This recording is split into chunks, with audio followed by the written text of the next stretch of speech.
Church of England, music entrepreneur. Hello and welcome to the Mark and Pete Show. The Church of England has turned to the music industry to find its next profit. That is financial profit and not a person proclaiming the will of God, although you never know. Yes, it seems bizarre, but the church is one of hundreds of investors in a company called Hipgnosis. And this has been something which is essentially into back catalogues. Artists such as Mark Ronson, Chic, Barry Manilow, Blondie, and many, many others are some of the artists that have sold their back catalogues, and the Church of England is now turning to be very entrepreneurial. Good times, you might say. Well, this is all about the charm of church in chime. Yes, hells, bells, and bellowing business blues. The church is chiming and making music news. Christ the Son is number one and going for a song. Back catalogue kings as a till rings, profiting all day long. Cool school, God rule, he's just begun to croon. So ding dong, dance along, the devil is out of tune. Well, finally, Clergyman Pete, we've got some good news here. Yes, Yes. the church is being entrepreneurial. Wow. I do ask you, what other ventures would the Church of England consider branching out into? Yes, interesting, isn't it? The Church of England has this body called the Church Commissioners, which are responsible for doing investment. They hold the money which is used to pay the clergy stipends, including my pay as a vicar, and they make investments. Famously in the 80s, they made some investments on the stock market and lost a bit of money, I think, in property as well. But they made that back. They made some canny investments. They're quite careful with their money. They own a lot of the property. For example, a lot of the vicarages and houses are owned by the Church of England Church Commissioners. And so they're used to investment. Investment in music, investment in, different forms of investment that will give a yield, but they are committed, they say, to investing ethically. They they hold equities, they invest in property still, but they also have what they refer to, the Church Commissioners refer to as a diversified portfolio. Can I just read to you what they say, because this makes a lot of sense. This is their diverse portfolio includes multi-asset and credit strategies, timberland and infrastructure. There you go. Well, yes, I must admit. Thank you for being so clear about what you do with your money, Church of England. Thank you. Yes, it does remind me of that Spitting Image sketch where, admittedly, it was over the Pope, where the Pope is running around the balcony and he's getting all panicky, saying, he's here, and it's Jesus Christ who's going to want to see the books. Yes. Look busy, the boss is here. Yes, it is a bit like that. Yeah, they're covering themselves a little bit. They're writing in a way to try and show that they're being careful with the money. As to whether they are, I don't know, but they seem to have quite a lot of money. So they're obviously doing something right or wrong, depending on how you look at it. Well, it seems to be chiming well from the point of view of profit. Now, the reason that they've probably done this, and just incidentally, they're not the only investors. There are big financial companies, insurance companies, and many other organizations have chosen to look at the music industry. And why? Well, from a business perspective, this is how it works. Typically, all artists who normally will have rights to their songs and back catalogues would make a decision as to whether they feel that they should sell on. There's an opportunity there to make more money. But the reason people would do this is that they could possibly use those songs for advertising. And we've seen many a song reworked to sell a product. But also, it's the revenue that's gained from constant airplays on radio stations throughout the world. And this ramps up to a lot of money. There are many other things that can be used for public events, but essentially the Church of England has decided to do this. I think it's a good idea, and I'm going to take it one step further, slightly shifting away from the music industry and proposing this to you, Clergyman Pete. The clergymen that you have probably seen with doors being closed due to COVID-19 is something that we're often familiar with. So the Church of England does need to look at other ventures. You mentioned about the property, and I think they've had some mixed experiences with that, as you've already alluded to. Yeah. I was thinking perhaps they could go in a slightly different direction to help to promote their cause, but also to invest in communities. And what I'm suggesting is maybe they could take some of their funds and think about investing in local businesses. Now, that could be of all natures. So essentially, are certainly going to want backers, as banks are struggling as well in terms of lending money to people. Church of England does have cash, as you've already highlighted, but I think what they could do is invest in small tech companies, service companies, manufacturing companies, who could really do with that support. But perhaps here's the one difference, and that is to be able to also follow through the moral principles of business practices. We've seen in the 20th century and also the 21st century, many people perhaps not always practicing things in the right way. We've seen businesses go for short profits, short-termism. We are very much against that. We're very much in for long-termism. And investing in people is going to be very, very important. We're seeing a lot of young people who perhaps have been described as the forgotten generation. This would be a great opportunity, I think. Yes. So what's your thoughts then? Maybe that perhaps the Church of England has an opportunity at last to really make a difference in the community. Well, I think so. And this is already being done on a small scale and not really very well coordinated. And if it were coordinated, of course, with all the resources available to the Church of England, you could end up having quite a lot of investment available for people to start up new businesses. But even at a local level, in my church, my churches, I'm vicar of 3 churches. In 2 of them, there is a business running in them. One is a social supermarket, and one is a coffee bar that's turned into a cafe serving meals.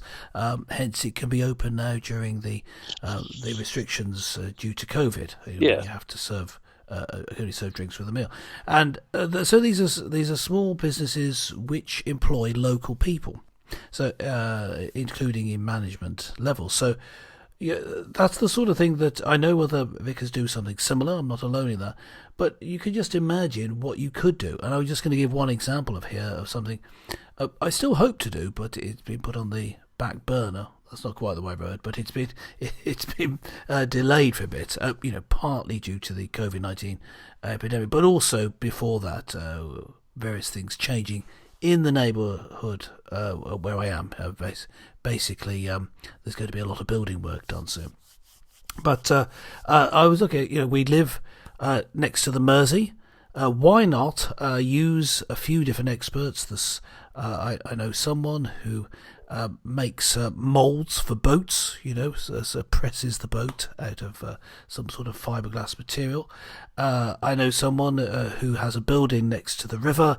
Why not have a little business making boats? To sail about with on the river. You could even have your a Merseyside boat race, like in China they have these Dragon Festival boat races. They could have a Mersey boat race, ferry cross the Mersey boat race, something like that. So that's the sort of thing. Yes. A little bit of investment using people's local knowledge. That particular venture may not happen, but something like that, using local knowledge, ingenuity, entrepreneurship, that would help local people. But I would go further than that and say this is part of what the church is about, because if the church has businesses as part of what it does, it can be self-supporting even in a poor area. Yes. Well, the funny thing is that, many people are crying out for those local investments. And Sure. the government, ironically, has said that, it wants to obviously, nurture industry. We're in a situation where, folks, yes, the dare I say, the Brexit situation has sort of stumbled. We're not looking like we're going to get a deal with the EU. Now, some people will think that's a good thing. But either way, what we do need, though, is to boost the economy. And yes. that's Just so, thing. I mean, what we're saying is, some people, and I think we would say that it's a good thing in the long term. In the short term, this is not good for business because of all the disruption that's going to be caused. Oh, yes. By Brexit. Yeah. Exactly. But I think that the church has a different approach, and it always has taken a different approach as well. And I think being entrepreneurial is a good idea. We just want ideas to pour through. But having an institute, I use that in the broadest sense, that can be, first of all, national, but also global in its outreach, can have influence at a local level, but also at an international level. So I think the church has, as many people have pointed out, has often been criticised for losing its way. I encourage the Church of England to be entrepreneurial. Now, some people might say this is too much risk-taking, it's deviating from their core principles and what they're really doing. I disagree.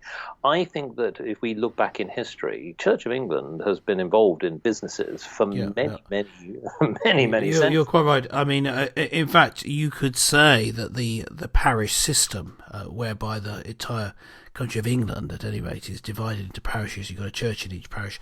It was set up in that way to divide up the land. And for many churches, the money used to pay the vicar as well as maintain the building came from using the land mainly as farmland, but also renting it out. So that has long been the case, that the church was the centre of trade and business in its parish, and was where people would meet to discuss such things.